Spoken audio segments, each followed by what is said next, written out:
before all of that, we're actually going to take you to Canninghill Piers. And where is this, you might be wondering? Well, if I said Liang Court, you guys will know exactly what I'm talking about. Liang Court, where it used to sit, is going to be a new development, soon to be launched. Canninghill Piers, an integrated development with residential units. There will be serviced apartments as well, and also some shops. So we'll find out more about Canninghill Piers, what it will do for the whole River Valley area, and more importantly, what can it do for Clarke Quay? Actually, Ning, I wonder whether it will help to revive Clarke Quay to a certain extent. Yeah, so slated to launch Q4 this year. Before we go into all of that, we also want to say that we have some answers to questions that were sent in by some of our listeners last week, and this has to do with the whole topic of CPF savings, withdrawal of the ordinary account, what to do with monies that have been returned. So we'll provide the answers at the end, towards the end of our show, before we wrap, and we managed to get Cheng Yi Ching from CPF Board to provide the answers to all of your questions today. So do stay with us, and we will get to your questions later. In the meantime, our number is 669-11938, and our WhatsApp number is 963-11938. So, coming up, some property news and more housing board blocks, Ning, as we understand, with mixed rental as well as purchased flats will be launched, and all of this to improve inclusivity. Tell us more, Ning. Yes, according to the Minister of State for National Development, more integrated housing board blocks are in the pipeline, providing the opportunity to enhance inclusiveness within housing estates. Around 1,300 public rental flats are currently under construction and will be progressively completed by 2025. BTO projects with integrated blocks include McNair Heights in the Kallang Whampoa, Coastal Grove in Pasir Ris, and Fernvale Glades in Sengkang. And I look forward to getting more news on this. Actually, this is a very interesting development indeed. Okay, some weeks ago, Ning, we talked about International Plaza and the fact that it would be launched for collective sale, and it has, at a whopping 2.7 billion Singapore dollars. Yes, that's right. So the International Plaza has 50 stories and it comprises 962 shop units, offices, apartments, and a strata-titled car park and a strata-titled swimming pool. Now, if sold successfully, the transaction may potentially become the largest collective sale in Singapore in terms of number of units and value. Now, the mixed-use development was completed in the 1970s, and it has a gross floor area of about 1.4 million square feet and a land area of slightly over 75,000 square feet. International Plaza meets the criteria to qualify for the CBD incentive scheme, and the Collective Sale Committee has submitted an outline application to the URA for a 25% intensification in the gross floor area for the building. And we'll keep you updated on this particular development when we do get news of this. Another GLS site has been sold, Ning. This was actually launched last year. In fact, sold for close to 1.03 billion Sing dollars. Yes, that's right. The government land sales site was launched for sale in June 2020, and a total of 5 bids were received. Now, located at the junction of Upper Bukit Timah Road and Jalan Jurong Kecil, it's next to the Beauty World MRT station. The 3.22 hectare site can be developed up to a maximum gross floor area of about 96,500 square meters. According to the URA, the proposed mixed-use development will include an integrated transport hub with a bus interchange on the second story, with civic and commercial spaces across the first 3 stories. And there will also be an underground pedestrian link connected to the Beauty World MRT station. The development will also consist of 700 residential units, 150 service residences, 2,000 square meters of community space, as well as 20,000 square meters of commercial spaces in a podium centered around a 1,800 square meter plaza for events. Well, this sounds huge, Ning. It's a huge undertaking, and integrated development seem to be the thing now, isn't it? People just want the convenience and, of course, the connectivity. If you have an underground walkway to an MRT station, that would be brilliant. It would bring people definitely into the building. Okay. That's your property news. Coming up, we're going to talk about a former landmark that many of us still miss. famous until today. Liang Court, of course, if you're old enough to remember. It was built, in 1984, I think, and had a really nice hotel there. Remember the new Otani Hotel? And the first Kinokuniya was there. And I do remember going there almost every week, to pick up manga for my son, who was really young at the time. So Canninghill Piers is about to be launched there. We'll talk more about this development to be launched in Q4 this year. And Justin Kong from Orange Tea and Thai will be joining us. Stay with us on Open House.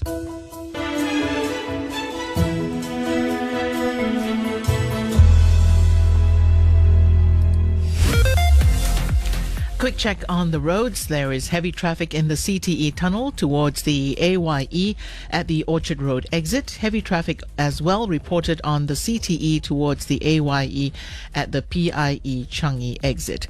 Elsewhere, vehicle breakdown on the MCE towards the AYE before the Central Boulevard exit. And if you have any other information for Traffic Watch, I'm sure they'd like to hear from you. Call them at 6255 8400. Feeling bogged down Monday to Friday? Want to get the infotainment that'll make your day better? Hi, I'm Daniel Martin, and I'm giving you everything you need weekday afternoons. Trending for the latest in entertainment and lifestyle. Tech Talk. Must-have gadgets and smart tech. And health matters. Your health always matters. All you have to do is say you'll be there. Life and Style, weekday afternoons 2 to 5 on CNA 938.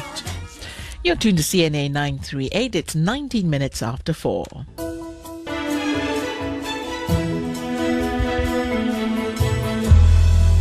Welcome back to Open House. I'm Susan Ng, together with Pei Fen Ning from 99.co.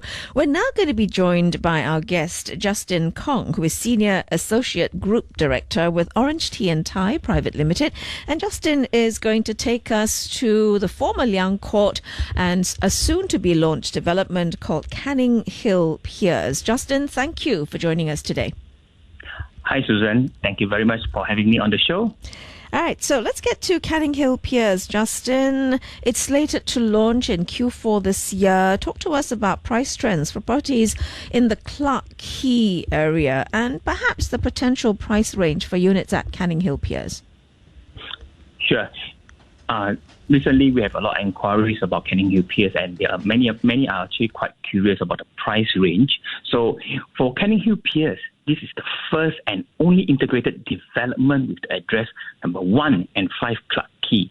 And the truth is, there are not many residential developments in the area that's along the Singapore River to compare with. So, what I'll be doing is using new launches around the vicinity for comparison. And currently, they are going in approximately about the 3,000 to 3,002 range. Like, for example, Riviera is one of it because it's very near the Singapore River. That is also trading about 3,000 to 3,002 range. And District 6, in District 6 itself, there has the last new development the last new launch was Eden Residences Capital, which was launched in 2012. It had big floor plates, and it was already transacting at about 3,000 per square foot. So for such a rare integrated development at Canninghill Piers, I'm not surprised it will be averaging approximately above the 3,000 PSF mark. Yes. Right, the Canninghill Piers. Now, this location used to be Liang Court, located right next to Clarke Quay, right next to the bustling nightlife scene, which is very familiar to a lot of. I used to be a nightlife night owl, so very familiar with that area. After you party, you go to the 7-Eleven there, get some food, get some drinks, recharge before you go back into party. Now, so do you think this will be a draw, or would it be unappealing to those who are looking for a property for their own stay? Yes. Actually, when this Liang Court area has given a lot of us fond memories. So, looking at the trend of most of the new developments in the CBD, the unit mixes, if you can observe, are usually leaning towards the smaller units of the one plus study and 2 bedrooms. So usually in the whole development, these unit mixes will have more percentage. Okay, so what this means to homeowners is that this will naturally attract young single professionals, expats, or young couples who enjoy cosmopolitan living and the vibrancy of the surrounding amenities. But for families, Canninghill Piers also offer all-in-one location convenience where you have retail podium and connectivity to the Fort Canning MRT right at your doorsteps. It is like an ecosystem contained right in the whole development itself. And with the two big boys, CDL and CapitaLand, both jointly developing this project, I believe adequate soundproofing and other designs to reduce noise level will be very well thought of. And with that, I believe Canninghill Piers will be a draw for buyers who appreciate this cosmopolitan living and the convenience, and those who value privacy, yet not sacrificing this convenience. Yes. Yeah, convenience and connectivity seem to be the buzzwords, right, Justin? Everyone wants to be connected somehow. For Ning, she wants food to be at her doorstep, and for the young people, entertainment at your doorstep. But for many, Canninghill Piers offers also some unblocked views. We can see from the pictures, Justin, you've got the Singapore River right there. You've got, and my colleagues pointed this out last night when I was talking to them about Canninghill Piers, is that Fort Canning is just around, it's just at the back as well. So you've got a park and you've got the river. So for people who might be interested in this particular area, are we looking at a price premium, you think, if they want to have the views plus the connectivity, perhaps over other condos in the same area, but without the view? Yes, you're correct. Buyers, this is a common, also another common question that most people will be curious about. Okay, to use a simple analogy, so the buyers will have a choice to select like units that are facing the Singapore River, Fort Canning, as well as the Marina Bay Sands.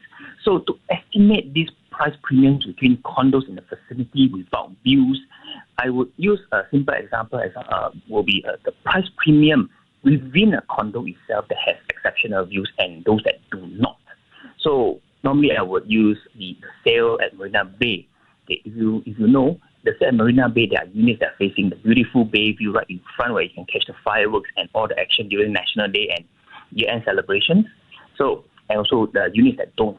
So there is a price premium of approximately 15 to 20% between these two facing even within the condo itself. So if I were to zoom out to condos, so naturally I would estimate a similar premium of approximately 15% or so that Canninghill Piers may have over other condos within the vicinity that do not have these views. Yes, back to you. Right. One issue with properties in the city centre as well is that they tend to be on the smaller side. The units tend to be on the smaller side, and there's also a higher risk of traffic congestion as well as the noise. So how do you think Canninghill Piers will hold up against these factors? Yes. All right. One of the biggest advantage, ironically, is what you have mentioned that is near the city centre, okay? But of course, the traffic congestion and noise, there will be a little bit more. But one of the biggest advantage of Canninghill Piers is that connectivity to the Fort Canning MRT.